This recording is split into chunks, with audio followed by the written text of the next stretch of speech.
আসসালামু আলাইকুম প্রিয় দর্শক, আশা করছি সবাই অনেক বেশি ভালো আছেন। হেঁটে হেঁটে সকাল সকাল আপনার থানাতে যাচ্ছি, সাথে আছে পাসপোর্ট আর বিভিন্ন কাগজপত্র।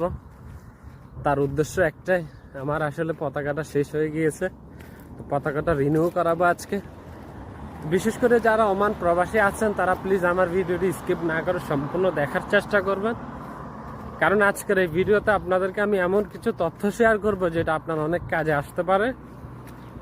প্রথম কথা হচ্ছে, এই পতাকা রিনিউ করার ব্যাপারে ওমান সরকার কিন্তু খুব কঠিন আইন করে ফেলেছে।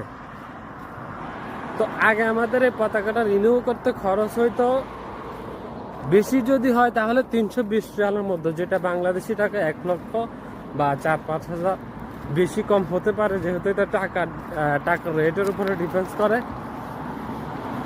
তো এখন বর্তমানে যেটা খরচ হয় 525 রিয়াল পর্যন্ত খরচ হয় আমাদের, যেটা আগে থেকে আপনার প্রায় 60,000 টাকা বেশি বাংলাদেশি টাকা।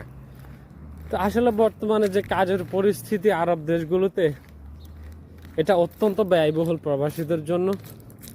তো যেহেতু সরকার করেছে, আপনার কিছু করার নাই, আপনাকে যদি বৈধভাবে থাকতে হয় তাহলে অবশ্যই এগুলো করতেই হবে। আরেকটা বিষয়, আপনাকে কিন্তু কিছু ডিসকাউন্ট দেয়া হতে পারে, তার জন্য আপনার সরকার কিছু শর্ত প্রদান করেছে।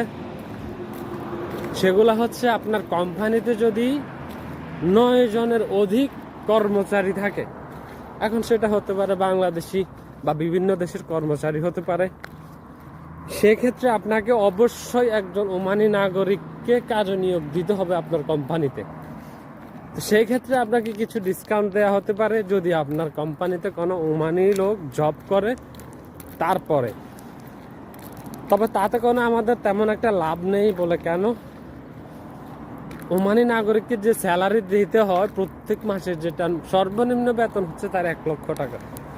তো যেটা আমি হিসাব করে যদি 1 লক্ষ টাকা যদি 12 মাস হিসাব করি, তাহলে হচ্ছে 12 লক্ষ টাকা তার স্যালারি আসছে।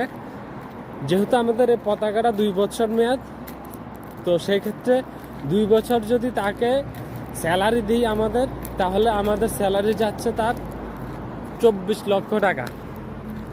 তো এই 24 লক্ষ টাকা যদি আপনি তাকে স্যালারি দিতে পারেন, তাহলেই আপনি 2 বছর পরে পতাকা রিনিউ করার ক্ষেত্রে কিছু ডিসকাউন্ট পেতে পারেন। এতে আমাদের আসলে লাভ কি? লাভ আমাদের কিছুই নেই। সরকার যেটা করবে সেটাই আমাদেরকে মানতে হবে। বর্তমানে যে কাজের পরিস্থিতি, এটা অত্যন্ত ব্যয়বহুল, আসলে দুঃখজনক ব্যাপার। তো আমি বাস্তবে নিজে করেছি, তাই ভাবছি আজকে আপনাদের সাথে বিষয়টা শেয়ার করি। আমি এখনো যাচ্ছি, সম্পূর্ণ কাজ হয়নি, আমি থানাতে যাচ্ছি।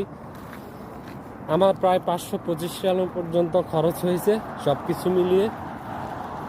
আর এটা হচ্ছে, আমি আগে বইতে ছিলাম, সেক্ষেত্রে আমার এটা খরচ হচ্ছে। আর আপনার যদি কোনো জরিমানা আসে, যদি আপনার মেডিকেল রিপোর্টে যদি কোনো সমস্যা থাকে, সেক্ষেত্রে খরচটা আপনার ক্ষেত্রে একটু ভিন্ন হতে পারে, আর একটু বেশি হতে পারে। তো বন্ধুরা, এই হচ্ছে আসলে প্রবাসীদের বিষয়। ভিডিওটি সবাই শেয়ার করে দিবেন। আজকের মতো এখানে শেষ করছি। আসসালামু আলাইকুম।